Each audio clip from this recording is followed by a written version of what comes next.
This channel does not promote any violent, harmful, or illegal activities. All content provided by this channel is meant for an educational purpose only.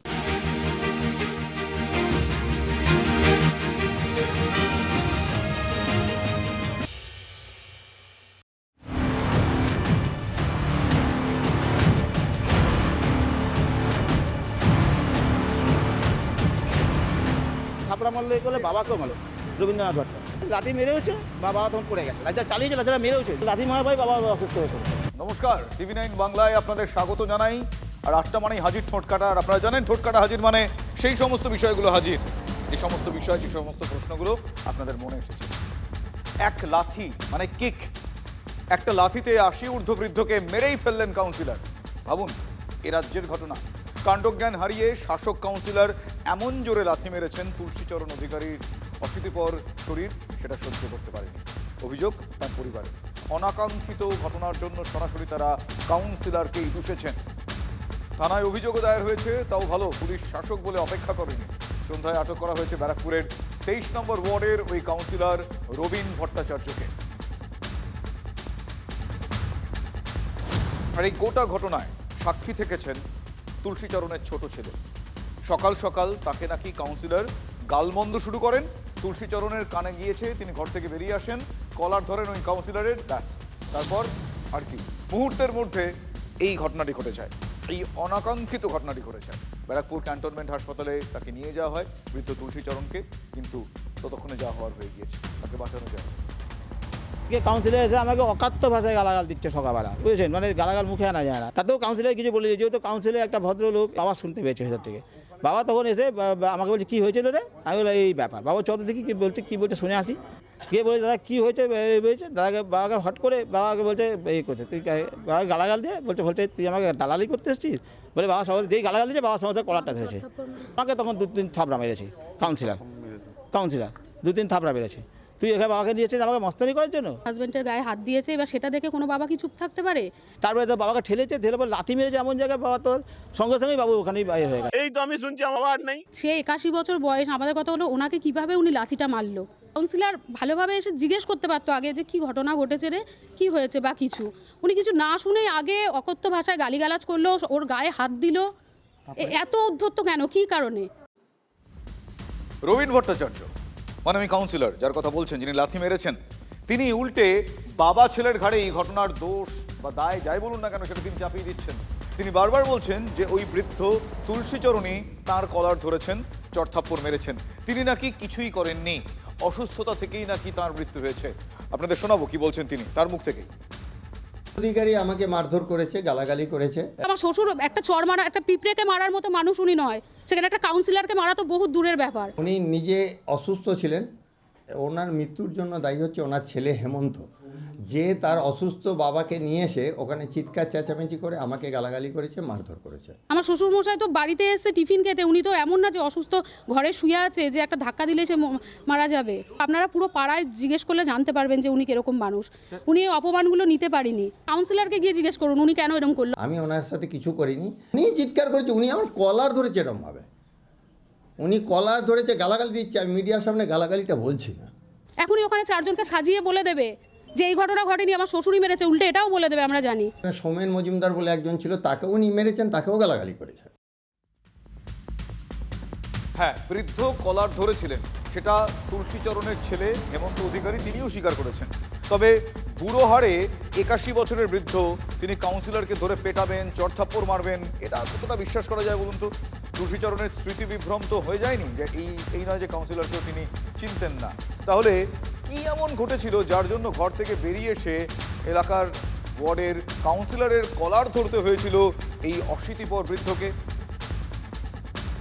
দেওর বাড়িতে এসে বাবাকে বললেন যে আমরা নাকি সিপিএন সারা জীবন CPN করে এসেছি, তোরা হচ্ছে যে জায়গাটা বেইমানি করে কিনেছিস, কিনে বাড়ি করেছিস। বা এটা বলেছে যে কাউন্সিলর বলেছে আমার দেওর হেমন্ত অধিকারীকে। তো যাই হোক, ভাই এটা বলার পর বাবা ভীষণ ক্ষেপে গেল যে আমরা এত বছর আছি, আমি এতদিনের একজন বাসিন্দা, এত বড় মিথ্যে কথা। আমার তো কাগজপত্র আছে তার জন্য। আমি তো এক্ষুনি যাবো, গিয়ে ওনাকে বলবো আমি কি ইনলিগাল ঘর করেছি বা কি আমি বেইমানি করে জায়গা কিনেছি। জায়গাটা তো ওনার দাদাই বিক্রি করেছিল।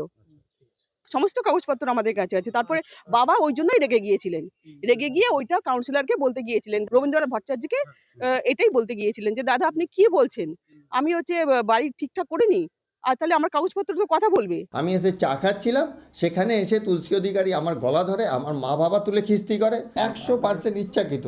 ওই এলাকায় গেলে জানতে পারবেন উন্নয়ন এবং মানুষের উপকার ছাড়া আমি কোনো কাজ করি না। তবে উনি অসুস্থ ছিল, সেই অসুস্থ পিতাকে ওই ওনার ছেলে হেমন্ত নিয়ে না গেলে আজকে হয়তো এই ঘটনাটা ঘটতো না। আর এই গোটা ঘটনায় আরও একটা চরিত্র রয়েছে, হিরণময় বন্দ্যোপাধ্যায়, তুলসীচরণ অধিকারীর তিনি প্রতিবেশী পড়শি। তিনি বেআইনিভাবে 3 তলা বাড়ি তুলেছেন। কাউন্সিলরকে জানিয়ে কাজ না হওয়ায় পুরো চেয়ারম্যানের কাছে লিখিত অভিযোগ দায়ের করে অধিকারী পরিবার। কাউন্সিলরের অকথ্য গালিগালাজের কারণ নাকি ওই চিঠিটা। কাউন্সিলরের মনে হয়েছে যে ঘোড়া ডিঙিয়ে অধিকারী পরিবার ঘাস খেতে গিয়েছে, যে কারণে তিনি তার এই ঔদ্ধত্য, এই আচরণ দেখিয়ে ফেলেন। ব্যানার্জি প্রথম থেকেই হচ্ছে কি হচ্ছে কোনো জায়গার চারিদিক থেকে কোনো ছাড়ছুড়ন নাই বা সবার সঙ্গে ঝগড়া হচ্ছে এই নিয়ে। তো আমরা হচ্ছে দেখছি, আমি রান্না করছি, আমার হচ্ছে যে জানলা আছে, জানলা যে সানসেট আছে, সানসেটের ওপর মিস্ত্রি কাজ করে আমার ওনার ওয়াল কাজ করছে, সেটা আমি কেন করতে দেবো? এই জন্য আমি চাই যে আমি কাজ করতে দেবো না তো এইভাবে। অনেক দিন ধরে আমাদের সঙ্গে এবারে চলছে, মানে খুঁটিনাটি ব্যাপারটা যে চলছে, মানে আমার দিকে পুরোটাই হেলে গেছে। কোথা থেকে এত শক্তি পাচ্ছে জানি না, নিজের ইচ্ছা মতো কাজ করে যাচ্ছেন। এমনকি মেন রাস্তাটা যেটা আছে, মেন রাস্তার উপরে উনি ঘর করছেন। ওই জন্য আমরা পৌরসভায় লিখিত একটা দরখাস্ত দিয়েছিলাম। আসছিলাম সাইকেল দিয়ে, তো হঠাৎ আমাকে ডাকলো কাউন্সিলর, বললো যে এরকম এদিকে শোন তো, বললো তোরা এই বাড়িটা দিয়ে চিঠি দিয়েছিস মিশালিতে? বললো যে হ্যাঁ চিঠি দেওয়া হয়েছে। কেন দিচ্ছিস, কেন আমাকে না জেনে? আমাদের অপরাধ হচ্ছে আমরা কেন চিঠিটা দিয়েছি, চিঠিটা আমরা দেবো কেন? ওনার ইগোতে হয়তো হার্ট লেগেছে যে ওনাকে টপকে উনি আমাদের কাউন্সিলর, তাই জন্য আমরা তাকে জানিয়েছিলাম, সে কোনো স্টেপ নেয়নি। যদি স্টেপ নিত আজ এই 3 তলা বাড়িটা উঠে যেত না। তাই এটা কি আমাদের অন্যায়? মানে আমরা অন্যায়টা দেখে যাব, মুখ বুজে সহ্য করব, উনি কাউন্সিলর বলে আমরা কিচ্ছু বলবো না। আসলে অনেক মস্তান টস্তান শাসক দল করে, এটা আপনারা জানেন। এটা কিন্তু আজ বলে নয়, এটা দিনের পর দিন চলে আসে। মানে গুন্ডা মস্তানরা বরাবরই ওই ক্ষমতার কাছাকাছি থাকতে চায়। কিন্তু রবীন ভট্টাচার্য মানে এই ব্যক্তি, তিনি তো গুন্ডা নন, তিনি তো মস্তান নন। তিনি ওই হিন্দিতে বলে আনপড়, মানে অশিক্ষিতও নন, তিনি ইলিটারেট মানে নিরক্ষরও নন, তার পেটে বিদ্যা শিক্ষা রয়েছে। কাউন্সিলর হলেও পেশায় কিন্তু তিনি একজন লয়ার, আইনজীবী। তিনি কি করে একজন 80 বছরের বৃদ্ধকে লাথি মারেন? তার কথায় অসন্তুষ্ট হয়ে বৃদ্ধ না হয় কলার ধরলেন, খুব সম্মানহানি কি তা হয়ে গিয়েছিল? তিনি তো একজন জনপ্রতিনিধি, তিনি তো অভিযোগ শুনতে গিয়েছেন, অভিযোগ তো তাকে শুনতে হবে, গালিগালাজ খেতে হবে। তার দলের সুপ্রিমোকেও তো লোকে অকথা কুকথা বলেন, তিনি কটা মানুষকে মারতে যান। সর্বোপরি রাজনীতির বাইরে তিনি তো একজন সাধারণ মানুষ। মানবিকতা তিনি কি তাহলে হারিয়ে ফেলেছেন? বৃদ্ধকে লাথি মারার সময় তার নিজের বাবার মুখটা একবারের জন্য মনে হয়নি? নাকি বেআইনি বাড়ি নিয়ে পুরসভায় নালিশ করে কাউন্সিলরের বড় কোনো স্বার্থে বাগড়া দিয়ে ফেলেন এই অধিকারী পরিবারের সদস্যরা? বিচার পাবেন অধিকারী পরিবার? শাস্তি হবে এই কাউন্সিলরের? এই মুহূর্তে আমি যখন এই প্রশ্নটা রাখছি, এই মুহূর্তে লেটেস্ট আপডেটটা সবার আগে আপনাদের দিলাম। এই কাউন্সিলরকে গ্রেফতার করা হয়েছে, এই কাউন্সিলরকে গ্রেফতার করা হয়েছে। শুধু তাই নয়, 6 বছরের জন্য সাসপেন্ড করা হয়েছে রবীন ভট্টাচার্যকে। বিচার কিছুই হবে না, আমরা এটাও জানি। কি দেখছেন তো, কি কোনটার বিচার হচ্ছে? 30 বছরের লোককে একটা লোক লাথি মারবে, কাউন্সিলর নিজের বাড়ির সামনে, নিজের পরিবারের সামনে, বরদাস্ত করতে পারেনি, মারা গেছে। আইনগতভাবে দেখছি, সব দিকে খতিয়ে বের করে দেখছি কি এটা এক্স্যাক্টলি কি ঘটনা হলো, ঘটনার পিছনে কী আছে না আছে, সব কিছু খতিয়ে বের করে আমরা দেখছি। আর আপাতত উনি কাউন্সিলর সাহেব যেটা আছেন, উনি ডিটেন্ড আছেন, জিজ্ঞাসাবাদ করার জন্য ওনাকে আটক করা হয়েছে। মধু বলছে যে তুমি যদি কোনো থানায় যাও বা কোথাও যাও, কোনো পুলিশের কাছে বলো, আমি সকালে গুলি করি।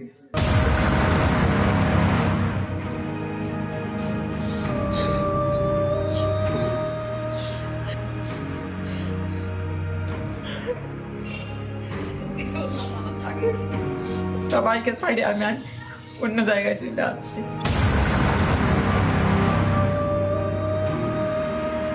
প্রাণের ভয়ে চলে গেছে।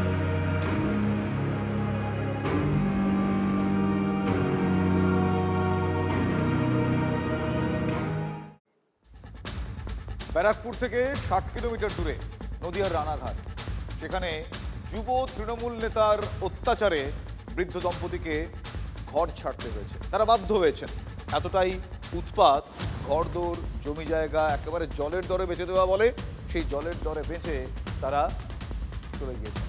তারা চলে যাচ্ছেন কোথায়? তারা চলে যাচ্ছেন এই রাজ্য থেকে ভিন রাজ্যে ভয় পেয়ে। স্ত্রী অঞ্জলিকে নিয়ে রানাঘাটের ভিটে ছেড়ে পাকাপাকিভাবে তিনি চলে যাচ্ছেন ভোপালে। এই দম্পতি রঞ্জিত ঘটক, তৃণমূলের যুব নেতাকে এতটাই তারা ভয় পেয়েছেন, তার আচরণে এতটাই তারা ভীত সন্ত্রস্ত হয়ে উঠেছেন, ক্রমাগত যদি একটা হুমকি আসে অসহায় দম্পতি ভয় পাবেন, এটাই খুব স্বাভাবিক। আমি কনসিয়াসলি অসহায় বললাম, অনেকে ভাবছেন যে আমি অসহায় কেন বলছি। আমি অসহায় বলছি তার কারণ পুলিশে নালিশ তারা করেছিলেন, কোনো রকম সুরাহা হয়নি। আপনারা একবার এই দম্পতির জায়গায় নিজেদেরকে বসান, বসে ভাবুন, তাহলে আমার এই অসহায় শব্দটা এক্ষেত্রে ব্যবহার করাতে আপনারা একমত হবেন। যুবনেতা দীপঙ্কর মোদককে রানাঘাট পুলিশ তারা কি সমীহ করে চলে? মানে ওই ক্ষমতার কাছাকাছি থাকার কারণে, প্রভাবশালী বলে পুলিশকে এদের ভয় পায়? প্রভাবশালী না হলে কেনই বা প্রাণ বাঁচাতে পৈতৃক সম্পত্তি ছেড়ে যেতে হবে? অভিযোগ, বৃদ্ধ দম্পতি জমি জায়গা নিয়ে তাদের জমি জায়গা কেড়ে নিতে এই দীপঙ্কর দিনের পর দিন এই হুমকি শাসানি চালাচ্ছিল, মানে মরিয়া হয়ে উঠেছিল সেই জমি জায়গা কেড়ে নিতে। হীনতায় জীবনের মায়ায় আজ আমি আমার বলতে গেলে জন্মভূমি মানে বলতেও আমি পারিনি, ছেড়ে সবাইকে ছাড়ে আমি আর অন্য জায়গায় চলে যাচ্ছি। জলপাত তৃণমূল করে যে সন্ধ্যের সময় তো মোটর সাইকেল এক গাদা আসবে, মদ খাবে, মদ খেয়ে যাচ্ছে না তাই গালাগালি। সেই জগদীশী ছেলের নামে আমার বোনের সেসব ভাষা বলা যায় না। আপনারা কি জমিটা কি বাড়িতে স্বেচ্ছায় বিক্রি করেছেন নাকি বাধ্য হয়ে বিক্রি করেছেন? বাধ্য হয়ে বিক্রি করতে। আচ্ছা, তাহলে এখন কি করবেন? এখন কি বিক্রি করা হয়ে গেছে, আমরা তো চলে যাবো। কোথায় যাবেন? বলে চলে যাবো, বাধ্য করছে। এখানে থাকলে মানে ওর গাড়ি আছে, পিছন দিকে মেরে দিয়ে তো কিছু হলো না, 2000 টাকা দিয়ে থানায় হয়ে গেল, কিন্তু কোনো কেস কারবার হবে না। প্রাণের ভয়েই চলে যেতে হচ্ছে। এক সিভিক ভলান্টিয়ারের মৃত্যু ঘিরে উত্তপ্ত কল্যাণীর জেএনএম হাসপাতাল। চিকিৎসায় গাফিলতির অভিযোগে হাসপাতালের মেল মেডিসিন বিভাগে তাণ্ডব। আলী শহরের বাগমোড়ের বাসিন্দা তাপস সাহার মৃত্যুকে কেন্দ্র করে ধুন্ধুমার হাসপাতাল চত্বর। সিস্টার রুমের জরুরি কাগজপত্র তছনছ করার অভিযোগ, হাসপাতালে ঢুকে ভাঙচুরের অভিযোগ সিভিক ভলান্টিয়ারের পরিবারের বিরুদ্ধে। পরিস্থিতি সামাল দেয় কল্যাণী থানার পুলিশ।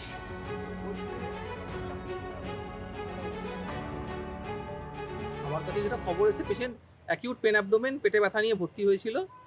তো প্রথমে সার্জারিতে যায়, এবং সার্জারিতে যেহেতু ওর ক্যাপিলারি ব্লাড গ্লুকোজ স্কোর দেখা যায় খুব হাই ব্লাড সুগার, ইভ্যালুয়েশনের জন্য মেডিসিন। এবার মেডিসিনে যেটা পাঠানো হওয়ার পর ওরা যেটা মেনলি করে, অত হাই ব্লাড সুগার হলে প্রাথমিক যে ট্রিটমেন্টের পর্যায়গুলো পরে ফ্লুইড রিসাসিটেশন এইসবগুলো করা হচ্ছিল, কিন্তু তারপরও যেটা হয় কন্ট্রোল করা যায় না। ট্রিটমেন্ট হয়েছে, এবার তারপর যেহেতু ওর বয়স হচ্ছে 46 মতন, তাতে একটা এজিটেশন হয়েছে, লোকজন একটু সাময়িকভাবে ওটাতে একটা ছোটোখাটো ঝামেলা হয়েছিল হয়তো। কোনো অভিযোগ যখন নেই, আমরা এবার অনেক ক্ষেত্রে হয় প্রাথমিক একটা মৃত্যু রিয়াকশন এরকম ঘটনা হয়, তো আমরা পুরোটা খতিয়ে দেখি। তবে আমাদের ডাক্তারদের তরফ থেকে এখনো কোনো অভিযোগ কেউ করতে চাইছেন না।